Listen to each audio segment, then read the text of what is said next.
नमस्कार। सौर विज्ञान की दुनिया में आपका स्वागत है। आज हम कुछ ऐसी बात सौर विज्ञान के लिए बताएंगे जो शायद आपकी ज़िंदगी में जो सौर साधक है पुराने और जो नए अभी सीख रहे हैं उस लोगों को काफ़ी हद तक उपयोगी बनेगी। काफ़ी स्वर साधकों के मुंह से मैंने ऐसी बात सुनी है कि हमने स्वर विज्ञान में काफ़ी टाइम से प्रैक्टिस की है।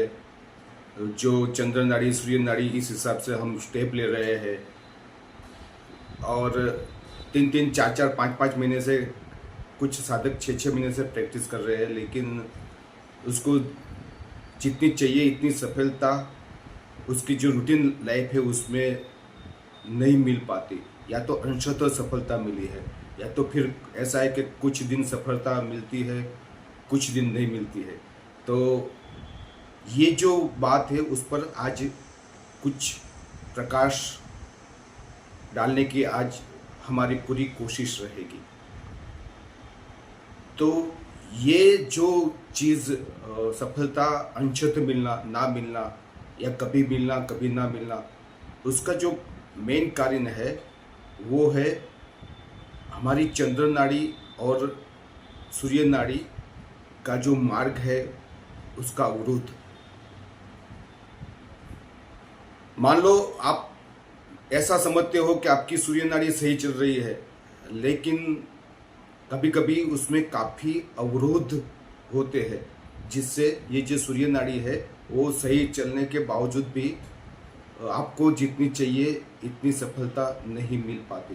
क्योंकि जब सांस बाहर निकलती है तब उसमें काफ़ी ऑब्स्टेकल्स आते हैं। इसी तरह चंद्र नाड़ी का भी होता है। तो ऐसे ऑब्स्टेकल्स में बाय डिफ़ॉल्ट ऐसा है कि अगर आपको जुखाम है, सर्दी है, कफ है या अस्थमा का कुछ प्रॉब्लम है, तो ये सब पॉइंट में, ये सब बातों में आपको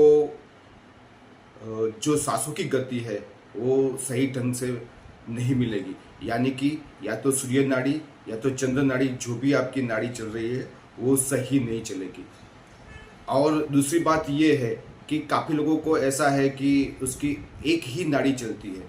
तो उसका भी कारण ये है कि जो श्वास अपना श्वसन तंत्र है उसमें कहीं न कहीं कचरा होना, कहीं न कहीं बाय डिफ़ॉल्ट ऐसी कोई टेक्निकल खामी हो, तो उससे भी ये जो स्वर विद्या है उसका सही रिजल्ट नहीं आता। क्योंकि उससे पूरा का पूरा सांसों की जो बैलेंस है, कुछ टाइम तक सुषुम्ना चलना, कुछ टाइम तक चंद्र नाड़ी चलना, कुछ टाइम तक सूर्य नाड़ी चलना, ये जो पूरी सिस्टम है वो उसमें टूट जाती है, कहीं ना कहीं उसमें दखल होती है। तो ये जो सिस्टम टूटती है इस हिसाब से हमको जो उसका रिजल्ट मिलना चाहिए वो नहीं मिलता। हम ऐसा बोल सकते हैं कि सांस सही ढंग से नहीं चलती। तो आज हम उसके लिए कुछ छोटे छोटे उपाय दिखाते हैं। आप वीडियो के अंत तक बने रहना, आपको काफ़ी उसमें से माहिती मिलेगी। तो सबसे पहली बात कि जब आप सुबह उठते हो, आपको सबसे पहले आपका जो दोनों नोस्टिल है, हमारे जो दोनों नथने हैं, उसको बहुत सही तरीके से साफ करना है। थोड़ा वार्मी वाटर, गुनगुना पानी आप ले सकते हो और नाक में इस तरह छलाक मार के उसको साफ करना है। अच्छा, दूसरी बात कि आप थोड़ा मान लो कसरत कर लेते हो या कुछ वार्मिंग की क्रिया है, बॉडी वार्मिंग की, वो अगर आप कर लेते हो, उसके बाद आपको खास करके दोनों जो अपना नाखून है उसको सांसों सांस से ऐसा साफ करना है। मान लो आपको ये नाखून है जो मिरर इफेक्ट से हम देखें तो मेरी लेफ्ट की साइड आएगी, तो उसको हमें सांस वो साफ करना है। तो सबसे पहले क्या करना पड़ेगा कि ये जो नाखून है उसको बंद करना पड़ेगा और यहाँ से एकदम तीव्र गति से श्वास लेनी है। ऐसा करके फिर यहाँ से उसको छोड़नी है, फिर दोबारा यहाँ से सांस लेनी है,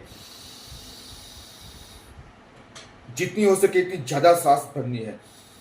उसके बाद फिर यहाँ से ऐसे ही छोड़नी है। तो इस तरह हमें 2 या 3 मिनट करना है। फिर वो ही जो सिस्टम है उसको रिवर्स करनी है। तो फिर ये जो नाखून है उसको बंद करना है और उसके बाद यहाँ से सांस लेनी है, फिर यहाँ से छोड़नी है। इस तरह यहाँ से लेनी है, फिर यहाँ से छोड़नी है। आप इस तरह 2-2 मिनट करके दोनों जो नोस्ट्रिल है उसकी सफाई बाय एयर आप कर सकते हो। पहले हमने पानी से की, उसके बाद हमने हवा से की। अच्छा, उसके बाद हमें एक क्रिया करनी है जो नाड़ी शोधन भी कह सकते हैं, उसका भी एक भाग है, या हम सांसों की सफाई भी बोल सकते हैं, जो भी आप बोलो, लेकिन क्रिया एक ही है। तो वो क्या करना है, ये कर दिया, उसके बाद एक अंगुली हम यहाँ रखेंगे, उसको बंद करेंगे और यहाँ से सांस अंदर लेंगे और बाहर फेंकेंगे। इनहेल एक्सहेल बस एक ही नाखून से करेंगे।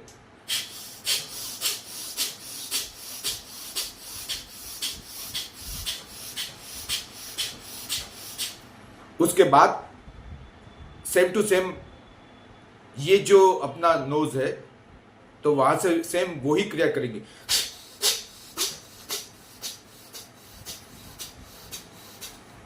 ये भी क्रिया हमें 1 मिनट करनी है। तो ये करने से एक थोड़ी सी हीट बॉडी में क्रिएट होती है और अपने आप सांस में अगर ये जो दोनों ये एयर का जो वे है, जो हवा जाते है उसका द्वार, वहाँ पे कहीं पर भी कोई भी मान लो कफ वगैरह कुछ होता है तो वो मेल्ट हो जाता है और अपने को पता चलता है कि नहीं, दोनों हमारे जो सांस के द्वार है वो सही ढंग से खुल गए हैं। ये तो हुई एक आम बात जो हर एक को ये परेशानी आती है, कहीं ना कहीं सामना करना पड़ता है। मान लो आप एसी के सामने भी सो जाते हो तब भी ऐसा हो जाएगा, कोई ना कोई एक नोस्ट्रिल बंद हो जाएगी। मान लो आप कुछ खाने पीने में भी ऐसी गड़बड़ हो गई, कोई ठंडा खा लिया, मीठा खा लिया, तो भी रात में ऐसा होगा तो सुबह में आपको ऐसा दिखेगा कि कहीं ना कहीं चौकअप है। तो ये कोई भी चीज़ है आप ऐसा करोगे तो उससे जो भी कचरा निकल जाएगा, आपकी जो श्वास की क्रिया है वो पूर्ववत नॉर्मल हो जाएगी और दोनों अपना जो नोस्ट्रिल है उसके दोनों जो द्वार है वहाँ से सांस सही ढंग से अंदर जाएगी, बाहर निकलेगी।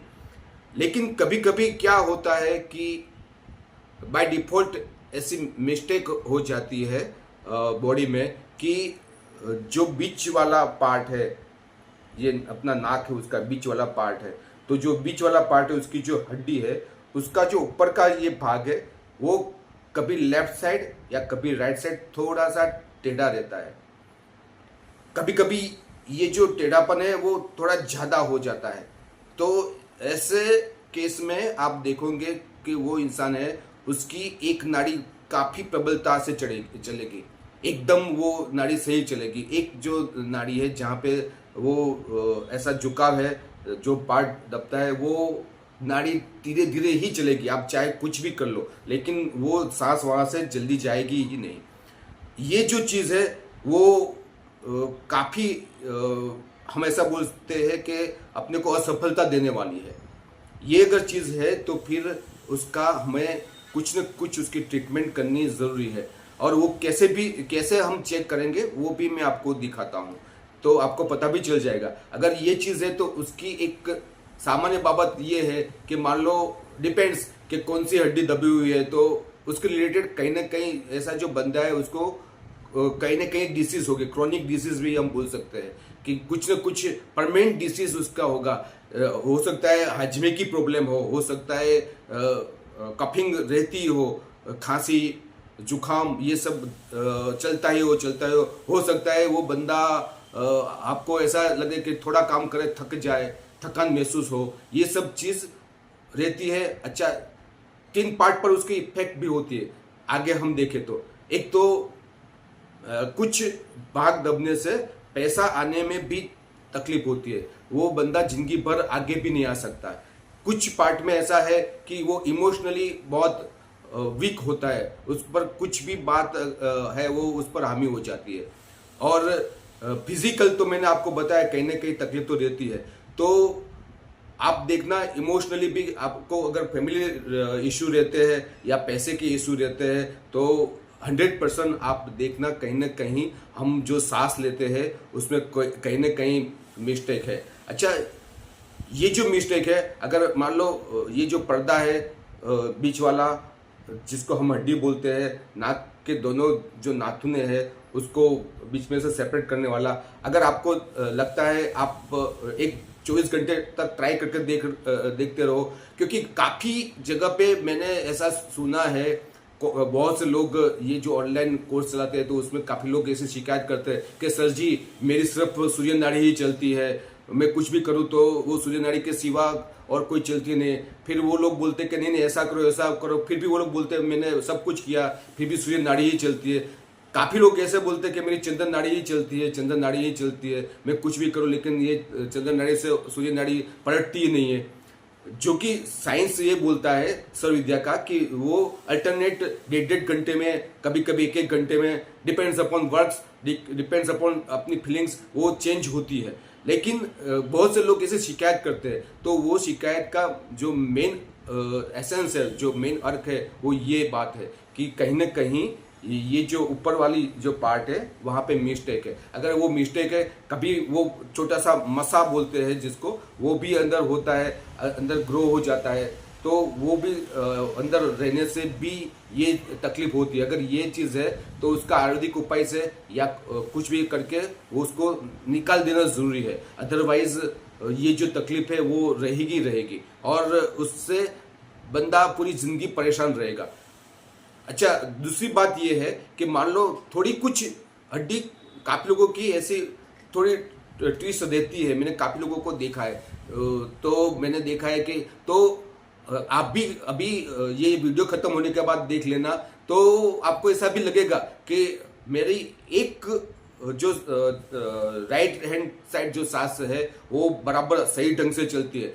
मानो चंद्र नाड़ी चालू भी हो गई फिर भी वहां से जो सांस है वो जैसी राइट हैंड से चलती थी ऐसी नहीं चलती है, कहीं ना कहीं उसमें थोड़ी कम चलती है चंद्र नाड़ी चलती है लेकिन सांस है वो थोड़ी कम चलती है। अगर ऐसा महसूस होता है तो आप बिल्कुल, अगर जो भी नाड़ी कम चलती है वहाँ पे ऐसा आप प्रेशर करते रहिएगा। ऐसा प्रेशर करते करते करते मान लो ये नाड़ी कम चल रही है तो ऐसा प्रेशर करते करते करते आपको 2-3-4 दिन में ऐसा महसूस होगा कि ये जो हड्डी का बीच वाला पार्ट है वो थोड़ा सा फ्लेक्सिबल हो चुका है और धीरे धीरे यहाँ से भी हवा है वो जाने की जो गति है वो नॉर्मल हो गई है। मान लो यहाँ से ऐसी हवा जाने में आपको लगता है कि कम हवा जा रही है या नहीं जा रही है या सही सेटिंग नहीं होता है, तो यहाँ से आप दबाओ, आपको जहाँ से भी लगे कि जिस नॉस्ट्रिल से आपकी जो हवा है वो कम निकलती है तो वहाँ पे आप उसको इस तरह दबाइए। तो दबाने से वो जो पार्ट है वो धीरे धीरे वो यहाँ पे अगर इस तरह हड्डी है तो ये ऐसा दबाने से हड्डी थोड़ी ट्विस्ट हो जाएगी, सीधी हो जाएगी, तो ये पार्ट धीरे धीरे खुल जाएगा। कभी कभी हमारी सोने की आदत की वजह से भी ऐसा हो जाता है कि कहीं ना कहीं जो पार्ट है वो थोड़ा इधर उधर हो जाता है, तो ये एक बात हुई। अच्छा, तीसरी बात, अगर आपको उसका कुछ टेस्टिंग करना है तो भी वो आप उससे कर सकते हो। तो उसके लिए सबसे अच्छी जो क्रिया है उसको बोलते हैं जल नीति। जल नीति के काफ़ी वीडियोस आपको यूट्यूब पर मिल जाएंगे। फिर भी अगर किसी भाई को बहन को अगर ऐसी बात है कि नहीं मिल रहा है, उसको समझ नहीं आती है, तो मुझे कमेंट में लिख दे, तो मैं पर्सनली गाइड करूँगा। और अगर आपकी इच्छा होगी तो मैं जल नीति का भी एक वीडियो बनाऊंगा जो सौर विद्या से वैसे डायरेक्टली कनेक्टेड नहीं है लेकिन वो काफ़ी हेल्प करता है। तो जल नीति की क्रिया में क्या है, तो आपको ऐसा एक पॉट लेना है, उसमें 150-200 ml एकदम प्योर पानी डालना है। एक बार देख लेना है पानी डाल के कि अंदर कहीं भी चींटी कीड़े फंसे ना हो, इसलिए पानी डालकर उसको इस तरह हिलाकर जो भी पानी है वो निकाल देना है। उसके बाद बिल्कुल प्योर वाटर है, मान लो आपने एक्वागार्ड में से निकाला या छान के लिया, ये जो वाटर है वो उसको उसमें आपको डाल देना है। उसके बाद जो जल नीति की क्रिया है वो आप कीजिए, वो उसको आपको वीडियो भी देखने के लिए मिल जाएगा। अच्छा, उसमें आपको क्या बात, कौन सी बात आपको ध्यान में रखनी है वो मैं आपको बताता हूँ। कि मान लो आपने ये ऐसा पोट ले लिया, सामने घड़ी रखनी है। अच्छा, सेम टू सेम अगर 120 ml या 150 ml पानी भरा है एक बार, तो दूसरी बार बराबर इतना ही पानी आपको उसमें नाप के भरना है। अच्छा, 150 ml आपने उसमें पानी भर दिया, फिर आपने यहाँ से जल नीति में यहाँ से आपने पानी अंदर डाला, यहाँ से बाहर निकाला, उस वक्त घड़ी में देख लेना है कि कितना टाइम लगता है। जितना टाइम लगा बस सेम टू सेम, और आपने ये खाली कर दिया, फिर जो पानी वो निकाल दिया, थोड़ा बचा हुआ था, फिर सेम टू सेम इतना ही पानी ये नाखून में से हमको डालना है। उस वक्त भी घड़ी में देखना है। आप घड़ी में देख लीजिए और दोनों टाइम मैच कीजिए। अगर यहाँ से आपने डाला वो टाइम और यहाँ से डाला वो टाइम, दोनों टाइम सही है, तो समझो आपकी जो नाखून की जो आपके जो नोज की जो दोनों साइड है वो बिल्कुल सही है, और कोई भी बीच में जो दीवार है वो दीवार में कोई भी तकलीफ नहीं है। अगर ऐसा नहीं है, मान लो यहाँ से आपने पानी डाला और दूसरी जगह से डाला, 3 से 4 सेकंड का डिफरेंस है, तब कोई बात घबराने की जरूरत नहीं। वो आ सकता है, कभी कभी हमने यहाँ ले जाने में कोई गलती की, थोड़ा फास्ट स्लो स्पीड कर दी, तो वो हो सकता है। लेकिन उसको छोड़ के अगर मान लो काफ़ी डिफरेंस पड़ता है कि आपने यहाँ से पानी डाला और यहाँ से निकला, तो मान लो 3 मिनट हो गई, फिर यहाँ से आपने पानी डाला और निकला तो मान लो 3.5-4 मिनट हो गई, तो आपको समझना है कि कहीं न कहीं आपका जो ये एयर का जो वे है वहाँ कहीं ना कहीं प्रॉब्लम है। तो उसको आपको पहले सॉल्व करना है। किस तरह करना है वो भी मैंने दिखाया। अच्छा, ये जल नीति की क्रिया आप काफ़ी टाइम तक करोगे तो भी अपने आप ये जो प्रॉब्लम है वो सोल्व हो जाएगा, और उसके बाद आप ये जो स्वर विद्या है उसकी प्रैक्टिस करोगे तो मेरे जहाँ पे अनुभव है, मेरी जहाँ पे पहुँच है, मैं जानता हूँ, मेरा अनुभव है, उसको देखकर मैं आपको बता सकता हूँ कि पहले से आपकी स्वर विद्या की प्रैक्टिस है वो काफ़ी अच्छी रहेगी और आपको उसमें सफलता भी मिलेगी। बस ये इन्फॉर्मेशन के साथ ये जो वीडियो है अभी मैं ख़त्म करता हूँ। आपने मुझे सुना, आपका बहुत बहुत धन्यवाद, शुक्रिया। हम मिलेंगे जल्दी दूसरे वीडियो में। धन्यवाद।